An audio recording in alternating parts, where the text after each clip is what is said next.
नमस्कार दोस्तों, स्वागत है आप सभी का आपके अपने YouTube channel GK search engine पर। तो दोस्तों, आज के इस वीडियो में हम बात करेंगे आरपीएससी ईओ आरओ एग्ज़ाम से रिलेटेड 10 महत्वपूर्ण क्वेश्चन की। तो व्याख्या सहित ये प्रश्नोत्तरी है। ये 60वां वीडियो है। PDF फाइल आप वीडियो के डिस्क्रिप्शन बॉक्स से डाउनलोड कर सकते हैं। तो चलिए शुरू करते हैं। कल के वीडियो में मैंने आपसे एक क्वेश्चन पूछा था, जो था योजना का पुनरीक्षण का उल्लेख कौन सी धारा में किया गया है। जी हाँ दोस्तों, राजस्थान नगर पालिका अधिनियम 2009 जिसकी धारा 165 उसमें योजना के पुनरीक्षण से संबंधित बारे में बताया गया है। यानी कि बी ऑप्शन यहाँ पर बिल्कुल सही था। जिन दोस्तों ने बी ऑप्शन कमेंट बॉक्स में सही जवाब दिया था उनको हार्दिक शुभकामनाएं। तो नगर पालिका स्व प्रेरणा या राज्य सरकार के आदेश से किसी भी योजना के प्रवर्तन की तारीख से 10 वर्ष के भीतर भीतर उस योजना का पुनरीक्षण कर सकेगी। नगर पालिका इसके लिए आवश्यक होने पर नागरिक सर्वेक्षण रिपोर्ट और भू उपयोग मानचित्र तैयार करवाएगी। इस प्रकार किए गए पुनरीक्षण पर वे सभी उपबंध लागू होंगे जो किसी योजना की तैयारी, प्रकाशन और मंजूरी के संबंध में लागू होते हैं।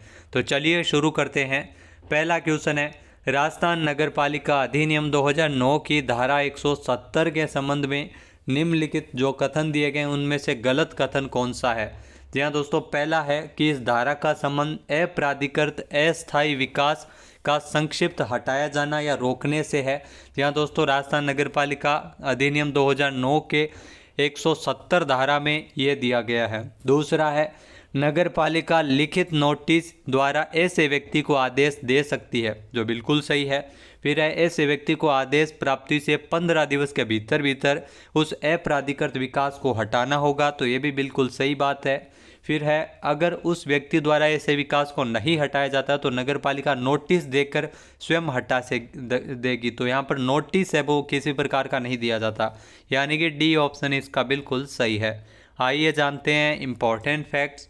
तो राजस्थान नगर पालिका अधिनियम 2009 जिसकी धारा 170 का संबंध है वो अप्राधिकृत अस्थायी विकास का संक्षिप्त हटाया जाना या रोकने से है। यह धारा 170 में दिया गया है। नगर पालिका लिखित नोटिस द्वारा ऐसे व्यक्ति को आदेश दे सकती है। ऐसे व्यक्ति को आदेश प्राप्ति से 15 दिवस के भीतर भीतर उस अप्राधिकृत विकास को हटाना होगा। उस व्यक्ति आदेश की अगर बात करें तो वह व्यक्ति आदेश की अनुपालना उक्त कालावधि के भीतर भीतर नहीं करता है तो नगर पालिका उसके द्वारा इस निमित्त प्राधिकृत कोई भी अधिकारी या तो नगर पालिका या इस निमित्त कोई भी प्राधिकृत अधिकारी बिना किसी नोटिस के ऐसे कार्य को संक्षिप्त हटवा सकेगा या रुकवा सकेगा। नेक्स्ट है, कोई भी व्यक्ति किसी भूमि या परिसर का ढोर, घोड़ा, सुअर, कुत्ता या अन्य चौपाया पशु को रखने या किसी प्रकार के मुर्गी पालन के लिए नगर पालिका से अनुज्ञप्ति प्राप्त करेगा। तो ये कौन सी धारा के अंतर्गत अनुज्ञप्ति प्राप्त की जाती है? तो ये धारा 247 के अंतर्गत ये अनुज्ञप्ति प्राप्त की जाती है, यानी कि बी ऑप्शन यहाँ पर बिल्कुल सही है। आइए जानते हैं इम्पोर्टेंट फैक्ट्स। तो राजस्थान नगर पालिका अधिनियम 2009 जिसकी धारा 247 इसके तहत कोई भी व्यक्ति किसी भूमि या परिसर का ढोर, घोड़ा, सुअर, कुत्ता या अन्य चौपाया पशुओं को रखने या किसी प्रकार के मुर्गी पालन के लिए नगर पालिका से अनुज्ञप्ति प्राप्त करेगा। नगर पालिका किसी लिखित आदेश द्वारा पशुओं या पक्षियों के किसी वर्ग को ऐसी अनुज्ञप्ति से छूट भी प्रदान कर सकेगी। नेक्स्ट है, राजस्थान नगर पालिका अधिनियम 2009 की धारा 133 के तहत निम्नलिखित में से कौन सी संपत्ति को कुर्क किया जाएगा। तो राजस्थान नगर पालिका अधिनियम 2009 जिसकी धारा 133 के तहत जो व्यक्तिकर्मी का वाहन है वो इसमें कुर्क किया जाएगा, यानी कि सी ऑप्शन यहाँ पर बिल्कुल सही है। आइए जानते हैं इम्पोर्टेंट फैक्ट्स। तो राजस्थान नगर पालिका अधिनियम 2009 की धारा 133 के तहत जब व्यक्तिक्रमी किसान हो तो उसके खेती के उपकरण, बीज और ऐसे पशु जो व्यक्तिक्रमी को उसकी जीविका उपार्जन करने के लिए समर्थ है उसके बनाने के लिए आवश्यक है, तो इसमें व्यक्तिक्रमी का वाहन है उसको कुर्क किया जाएगा। नेक्स्ट है, दी गई सूचियों को आपस में मिलाइए। जी हाँ दोस्तों, अलग अलग धारा के अनुसार इसमें सूचियाँ दी गई है, जिसमें धारा 130 में आपको बता दें कि इसमें मांग का नोटिस का वर्णन है, यानी 1 नंबर को 3 नंबर से मिलाना है। फिर है धारा 125 के अंतर्गत व्यावर्तियों से संबंधित प्रावधान है। फिर है धारा 121। तो धारा 121 में अगर बात करें तो 121 में जो प्रावधान है वो कराधान से संबंधित अपीलों से संबंधित प्रावधान है। धारा 107 ये करारोपण से छूट से संबंधित प्रावधान है।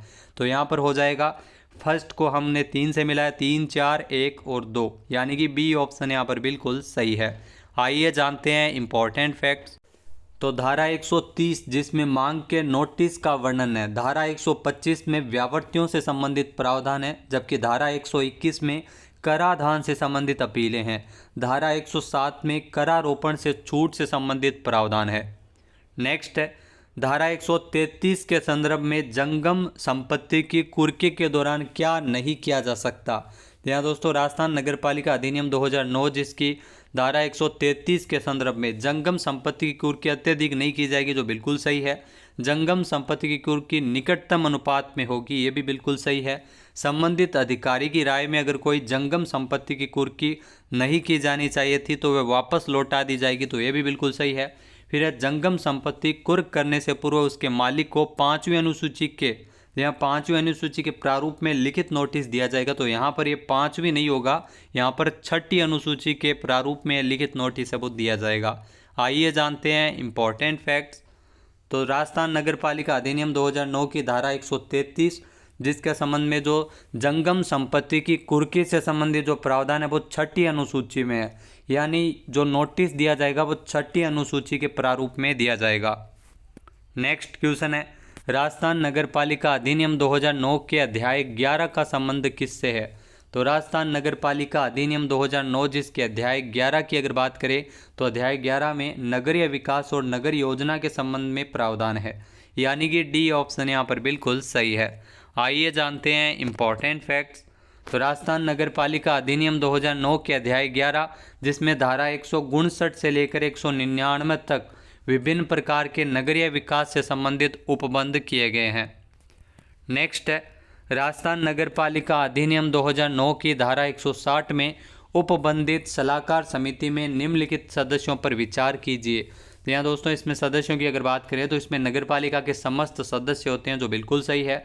फिर है उद्योग वाणिज्य और व्यापार तथा वृत्तियों के संगम के प्रतिनिधि इसमें शामिल होते हैं, तो ये भी बिल्कुल सही है। फिर है नगर में अवस्थित प्रमुख गैर सरकारी संगठनों के 7 प्रतिनिधि, तो यहाँ पर 7 नहीं होंगे 6 प्रतिनिधि होंगे। अन्य नगर के कोई भी अन्य 7 प्रमुख नागरिक, तो यहाँ पर 6 होंगे। नगर में अवस्थित शैक्षणिक संस्थानों से 7 प्रतिनिधि, तो यहाँ पर भी 6 होंगे, यानी कि पहला दूसरा और दूसरा ही कथन इसमें सही है, यानी ए व बी दोनों, ए ऑप्शन यहाँ पर बिल्कुल सही हो जाएगा।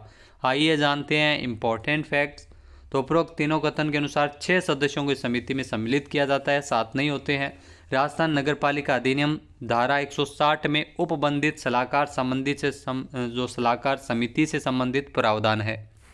नेक्स्ट क्वेश्चन है धारा 183 के अधीन नगरपालिका के किसी आदेश से व्याथित व्यक्ति कितने दिनों में और कहां पर अपील कर सकता है। तो राजस्थान नगरपालिका अधिनियम 2009 की धारा 183 के तहत जो नगरपालिका के किसी आदेश से जो व्यथित व्यक्ति है वो 30 दिनों के भीतर जिला कलेक्टर को अपील कर सकता है, यानी कि डी ऑप्शन यहाँ पर बिल्कुल सही है। आइए जानते हैं इम्पॉर्टेंट फैक्ट्स। तो राजस्थान नगरपालिका अधिनियम 2009 की धारा 183 जिसमें जो इसके अधीन नगरपालिका के किसी भी आदेश से व्यथित व्यक्ति है वो 30 दिनों के भीतर कलेक्टर को अपील कर सकता है। अपील प्राधिकारी का आदेश है वो अंतिम होगा और उसे किसी भी न्यायालय में प्रश्नगत नहीं किया जा सकता, चुनौती नहीं दी जा सकती। नेक्स्ट क्वेश्चन है राजस्थान नगरपालिका अधिनियम 2009 की कौन सी धारा में मल और वर्षा जल की नालियों का पृथक होना अनिवार्य है। यहाँ दोस्तों राजस्थान नगरपालिका अधिनियम 2009 की अगर बात करें तो इसमें धारा 204 के तहत ये वर्णन किया गया है, यानी कि ए ऑप्शन यहाँ पर बिल्कुल सही है। आइए जानते हैं इम्पॉर्टेंट फैक्ट्स। तो राजस्थान नगरपालिका अधिनियम 2009 की धारा 204 जिसके अनुसार किसी भी परिसर के जो प्रभावी जल निकासी के लिए जो कार्यवाही की जाए तो नगरपालिका ये अपेक्षा करेगी कि एक नाली घृणोत्पादक पदार्थ और मल के लिए और दूसरी नाली वो वर्षा जल और अदूषित अधोमृदा जल के लिए हो, तो अलग अलग होना इसमें अनिवार्य है। नेक्स्ट है राजस्थान नगरपालिका अधिनियम 2009 की धारा 123 के तहत किए गए उपबंधों में कौन सा उपबंध सत्य है। जी हाँ दोस्तों, इसमें 4 उपबंध दिए गए हैं। अपने को सत्य की पहचान करनी है। पहला है प्रत्येक अपील में खर्चे दिलाना अपील का निर्णय करने वाले अधिकारी के विवेकाधीन होगा, तो ये बिल्कुल सही है। दूसरा कथन दिया गया है नगर पालिका को दिलाए गए खर्चे इस अध्याय में उपबंधित रीति से वसूलनीय होंगे, तो ये भी बिल्कुल सही है।